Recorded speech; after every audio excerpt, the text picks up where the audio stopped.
Avant que l'aventure magique ne commence, laisse un j'aime le vie et abonne-toi pour suivre nos histoires enchantées. Ton soutien nous aide à créer encore plus d'une histoire magique pour toi.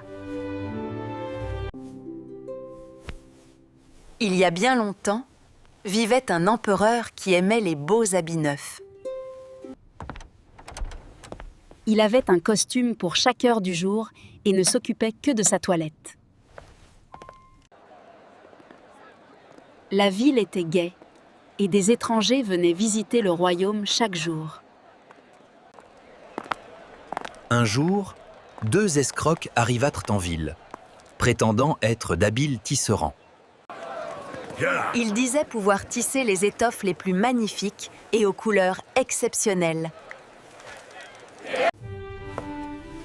Les 2 étrangers se présentèrent devant l'empereur, promettant un tissu merveilleux. Ils affirmèrent que l'étoffe était invisible pour les sottes et les incompétents. L'empereur, ravi, pensa qu'il pourrait ainsi reconnaître les incapables de son royaume.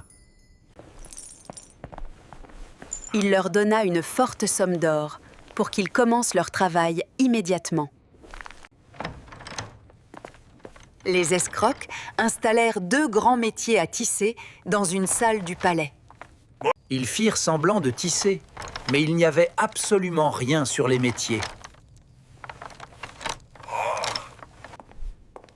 L'empereur envoya son plus honnête ministre examiner l'avancée de l'étoffe magique. Le vieux ministre entra et vit les 2 escrocs s'activer devant des métiers vides. Ciel. Je ne vois absolument rien.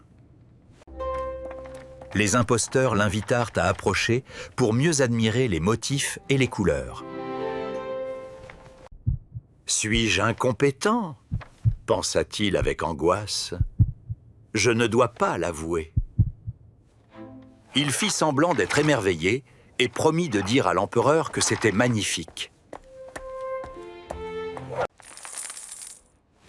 Les escrocs réclamèrent encore plus d'argent et de soie, qu'ils cachèrent aussitôt. L'empereur envoya un autre fonctionnaire honnête pour examiner l'étoffe. Il entra dans la salle, mais ne vit rien sur les métiers vides. Suis-je donc bête, là ? Pensa-t-il, terrifié à l'idée de perdre sa place. Il fit semblant d'admirer les motifs inexistants pour ne pas se trahir. Il retourna voir l'empereur et s'extasia sur la beauté des couleurs. L'empereur voulut enfin voir la fameuse étoffe, pendant qu'elle était encore sur le métier. Il se rendit auprès des 2 tisserands astucieux qui travaillaient sans relâche sur les métiers vides. N'est-ce pas magnifique, là?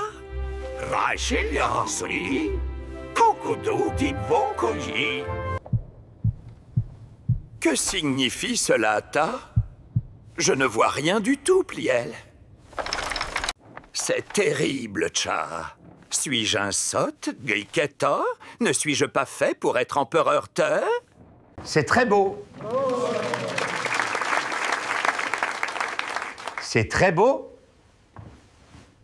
Le jour de la grande procession arriva enfin, et les métiers furent vidés.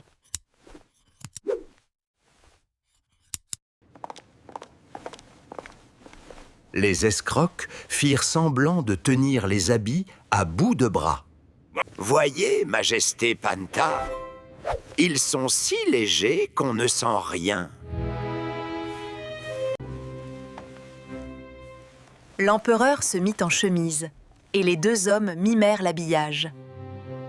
Il se tourna devant la glace, et les courtisans s'extasièrent devant le vide. L'empereur marche sous le magnifique dais, suivi par ses chambellans attentifs. Sur son passage, la foule s'exclame et loue la beauté des étoffes invisibles. Personne ne veut admettre qu'il ne voit rien, de peur de passer pour sot. Soudain, un petit enfant innocent regarde l'empereur avec de grands yeux étonnés. Mais l'empereur n'a pas d'habit blébléa.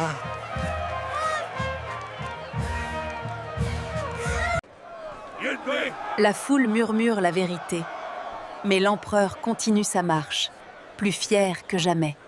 Les murmures se propagèrent dans la foule, répétant les mots de l'enfant.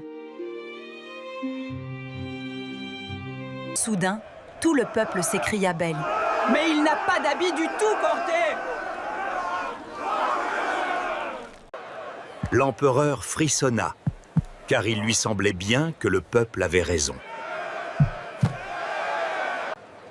Cependant, il se dit qu'il devait soutenir cette procession jusqu'à la fin.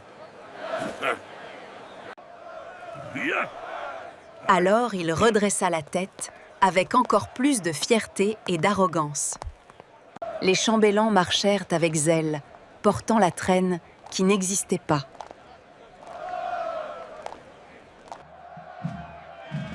Et l'empereur continua sa marche solennelle, plus majestueux que jamais.